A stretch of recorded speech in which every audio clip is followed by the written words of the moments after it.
Welcome to Invisible Tears. I'm Drew, and I'm here with Jane and Amanda, and today we are going to be talking about Alan Wilmer Sr.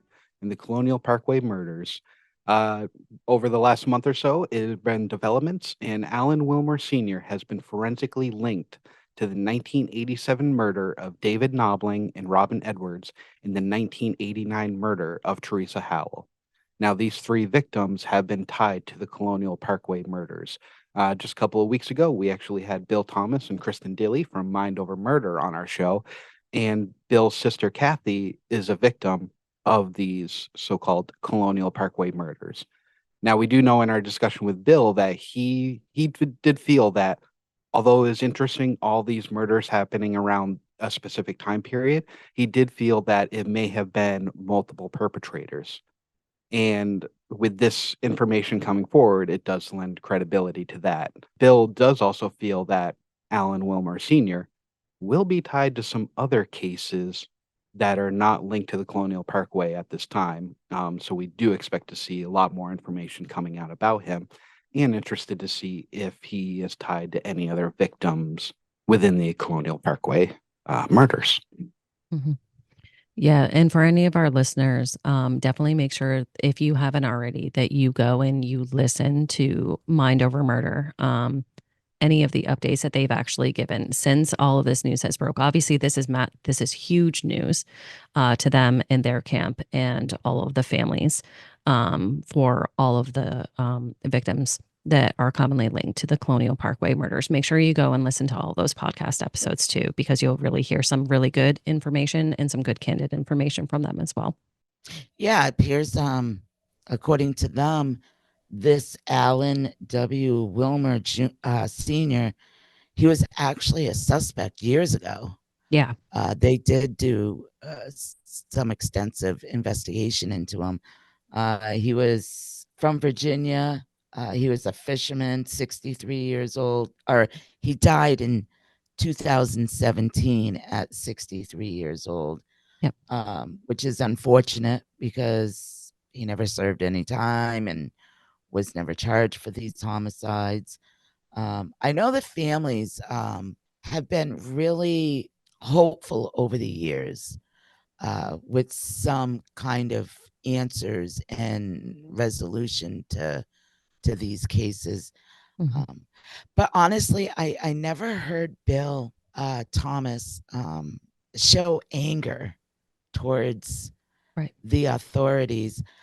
He's always said that, he's had a pretty decent relationship with them and stuff until all this new info came out and they found out that this guy, while he was alive, was actually being investigated as a suspect, and they just never went forward with anything. Mm-hmm. But DNA linked him to these three murders, the three of them, right? Yep, three of Yep. them. And hopefully, they're hopeful that if he's responsible for some of the others, or if not all, they'll be able to link him to the others too. Mm-hmm. So I know that they've been out there big time asking people, if you know this guy, come Mm-hmm. talk to us. We need more information on him. We need to know where he was at specific times and Right. what can you tell us about this guy? They are like hitting the news big time with trying to get more information about this guy. I'm so happy for the families that are able to get some answers. It doesn't, even though they got answers and the DNA matched, it's definite that this guy, was responsible for those murders. I still can't imagine, the families still are missing their loved ones. Their Mm-hmm. loved ones are still gone. Yeah. And it doesn't bring them back, but it does give them some answers. And yeah, it's an incredible ongoing story. I'm hoping for the other families that they absolutely can link him to other cases and give other families, more answers. It's incredible news for the Colonial Parkway murders, or some of the cases anyways. Yep. So Yeah. authorities have put out that he did have a fairly distinct commercial fishing boat and also a truck. So authorities are hoping that some people will actually remember encountering this guy based off of his truck or his boat, and that you'll come forward to try to, even if you didn't witness anything, or even if you did, they don't really care about what the hell you were doing. But they just want you to come forward to help build the timeline and pinpoint of his location at specific time periods. So at the time, he did own a 1976 commercial fishing boat that was called Denny Wade.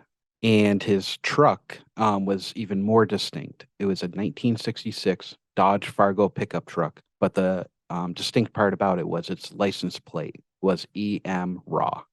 Now he is an oyster fisherman, so that's kind of a common term as far as eat 'em raw. And also, when talking about that license plate, there was a book called A Special Kind of Evil, The Colonial Parkway Murders, that came out years ago, written by Blaine Pardo and Victoria Hester. And they actually wrote about a man being investigated for the Keith Call and Cassandra Haley investigation back in 1988. And the man that was questioned did drive a pickup or drove a vehicle with the license plate EM Raw. Now, at the time, he passed a polygraph, so investigators did not go any further with that. But he was a suspect dating all the way back to 1988, actually, with that investigation. So when authorities did come out with their press conference and they were talking about how, new cold case unit came in and dug in to new evidence and were able to get a new set of eyes on stuff, and they developed this list of suspects, and that's where Alan Wilmer came about. And when they realized he was dead, that's when they obtained his DNA for sampling. But it kind of contradicts with the fact of, well, he's actually been a suspect all along. So over Yeah. these past 30 plus years, did they try to obtain a DNA sample from him? Mhm. Yeah. Obviously not. No, obviously not. Yeah, I know that the time period that they're really looking at right now is between 1986 and 1989, especially with the boat and the truck, because there's two of them, Nobling and Edwards. Their bodies have never been recovered, but they do believe that they were victims of homicide and part of the Colonial Parkway murders. That's right, because David's truck was found with the keys in the ignition.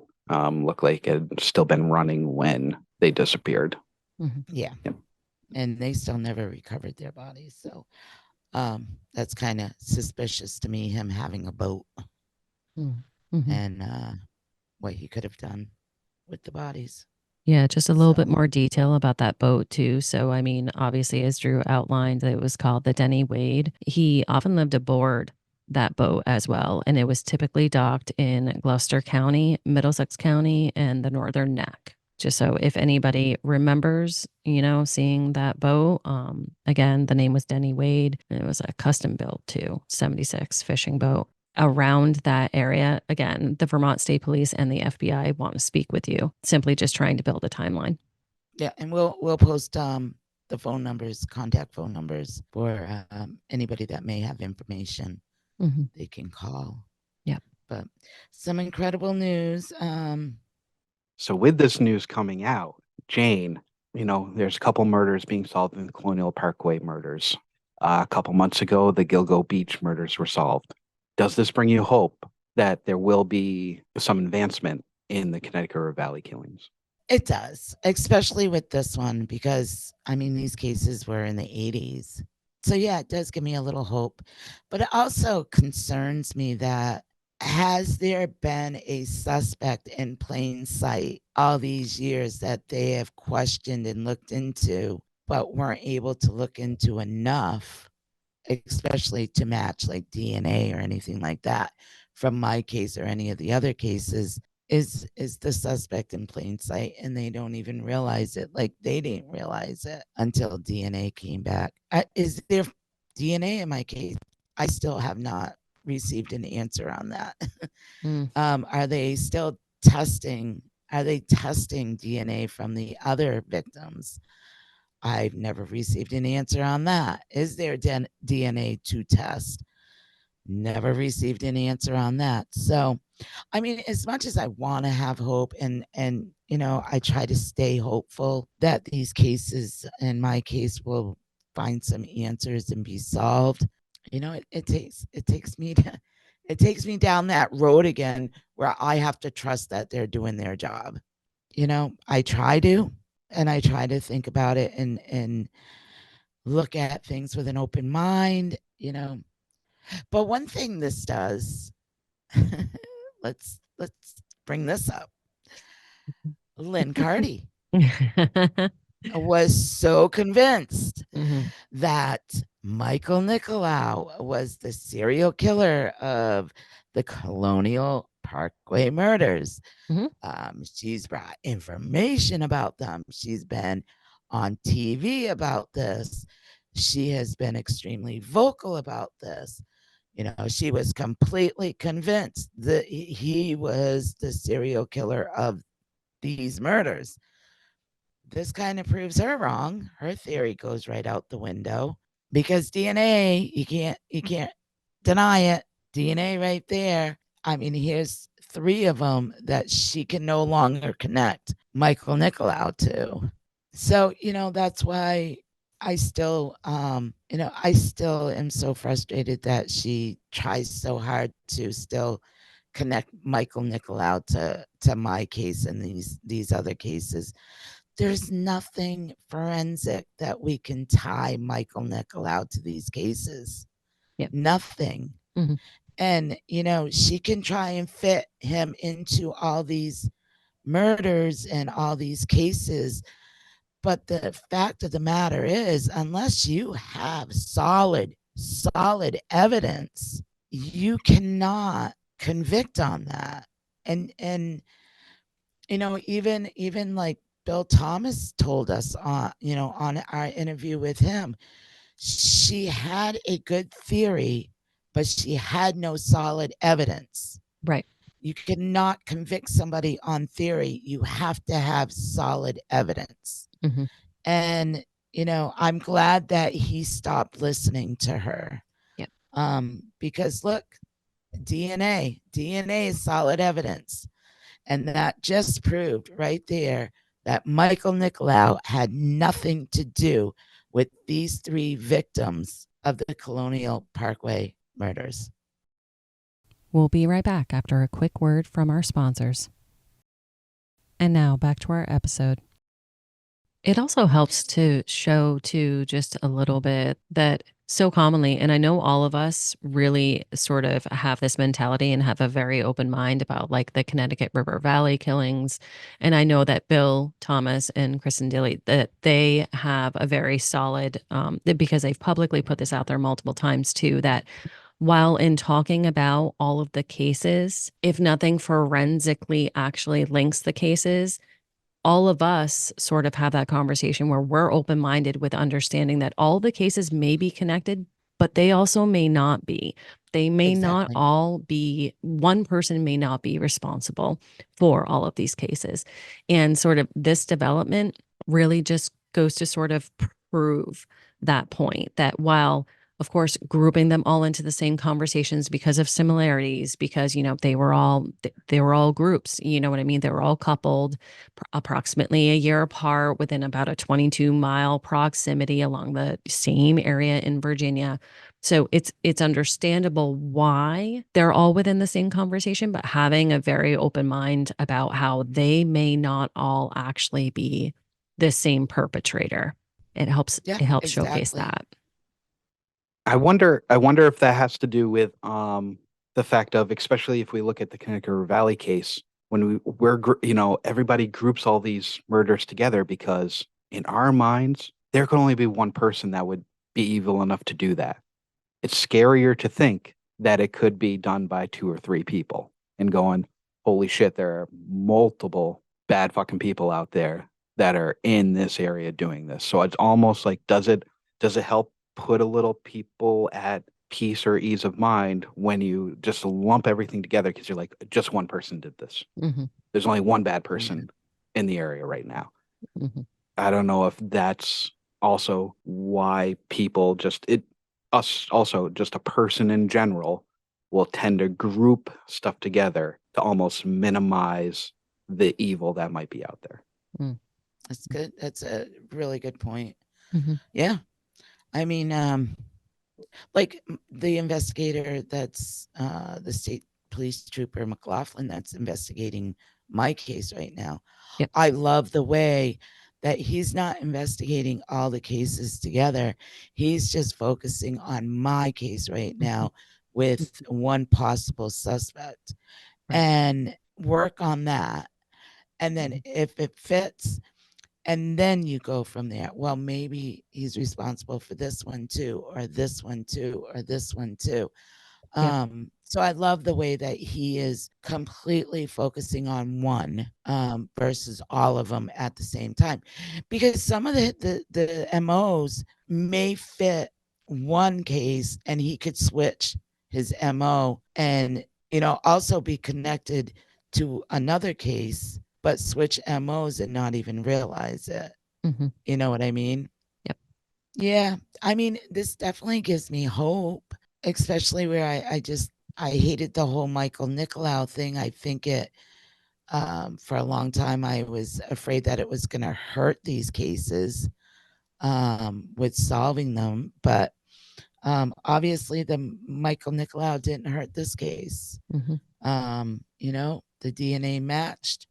They know who killed them, and it's gives me hope that Michael Nicolau didn't hurt our cases, and that there's hope that my case and possibly these other cases may be eventually solved.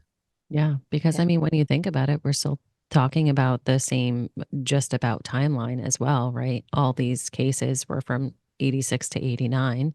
Jane, your case was from 88. So as far as like how old the case is and that sort of thing, same sort of timeline. So I think it's great that it does give you hope. I would totally understand any sort of apprehension there and understand you being realistic about you don't exactly and haven't really gotten confirmation back about, hey, is there DNA in my case still left?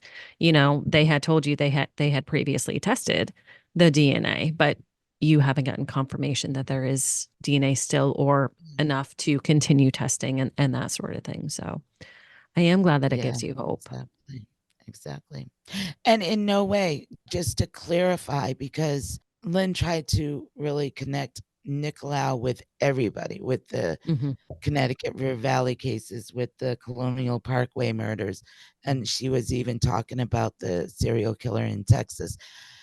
Just because he's connected to these three cases, they are completely not connected to mine or the Connecticut River Valley cases. We're not connecting not the by any Connecticut means. River Valley cases and the Parkway cases at all, just to clarify that.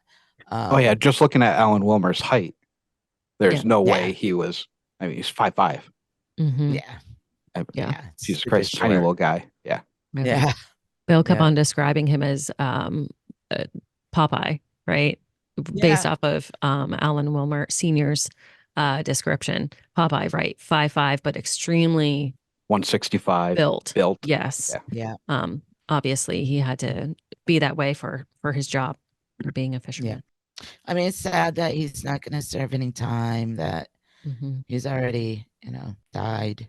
How does that make you feel, knowing that he died in his home alone and his body wasn't found for weeks, and it wasn't found by family members or anything like that? It was found by, was it a post office worker or something like that?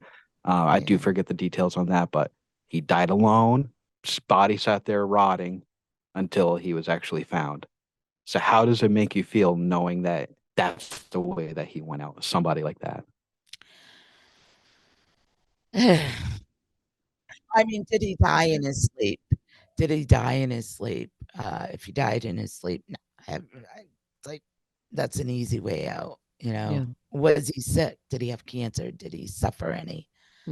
That would be a little bit of justice. Karma, they call it. But him laying there rotting for a few weeks, he's not feeling anything. Can I refer to him with any humility with that, no. He killed 3 people and possibly more. And evidently he was extremely intelligent with how he did it, because he went years without being caught.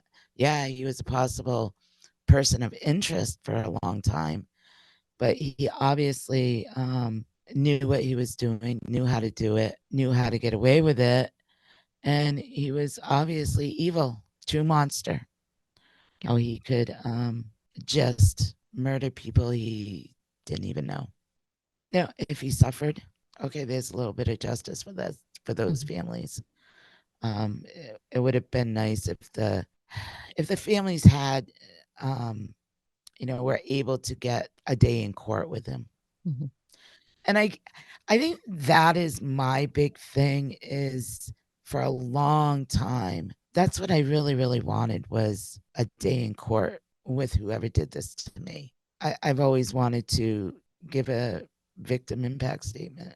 And it doesn't bother me as much as it used to. I know, 36 years has gone by. The possibility of my attacker being alive is slim, but yet possible. My hope is my attacker is still alive, and I would be able to see at least one day in court with him. That's a little bit of justice for what he did to me.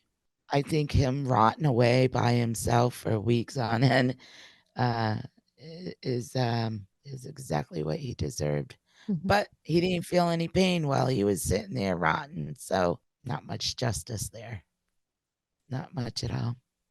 What do you guys think about the when the announcement was made, announcing him and him being connected to these 3 murders? The press conferences and the releases were very, very specific in not mentioning the Colonial Parkway murders at all, or making any sort of connection to it at all. The wording was very, very specific. And I know that Bill and Kristen have actually really tuned into this as well. What do you guys think about that? I think it was a very professional way for them to do that. Mm-hmm. Obviously, they've done their research. Yep. And realized that, okay, yeah, he's connected to this 3, but it doesn't necessarily mean he's connected to others. And so, can you really call him the Colonial Parkway murderer? Right. Yep. Yeah, I think that the way they did that was perfect. But I mean, it seems to me the authorities are still looking into other cases and seeing if he's connected to them. And I just hope, like, especially, unfortunately, they did not connect him to Bill Thomas's sister's case yet. That's unfortunate. So I just hope that, the authorities are still not assuming that he's connected to the other cases. I'm hoping that they still are full on investigating the other cases also. Whether it's trying to connect Wilmer to those cases, or maybe they have other suspects and can connect to, some DNA or something to them. So, but it's good news. It's positive, especially for these families. My heart breaks for them, because even though they got answers, like I said before, it still doesn't bring their loved ones back. Their loved ones are still gone, and that's unfortunate. But they have a little bit of answers now on who did this. So I hope the families can find some kind of peace with this. I truly do. Yeah. I think about the families a lot. Yeah, me too. So what we're going to do is we're going to contact Bill, Thomas, and Kristen, and hopefully have them on soon. I know they have been extremely busy with interviews and podcasting, and people just want they want Bill and Kristen on right now. So we're going to get a hold of them very shortly and hopefully have them on soon to get Bill's reaction to all this news, and maybe he can share some more light to this, and And of course, we just love having them on anyways. We Oh, just love them so much. We love I Bill mean, and Kristen so much. They're amazing. truly, truly good people. Mhm. We just we love them so much. So yeah, hopefully we can we'll have them on soon. Mhm. So stay tuned to that. Mhm. We look forward to that. So with that, thank you for listening to Invisible Tears. Don't forget to subscribe. And until next time.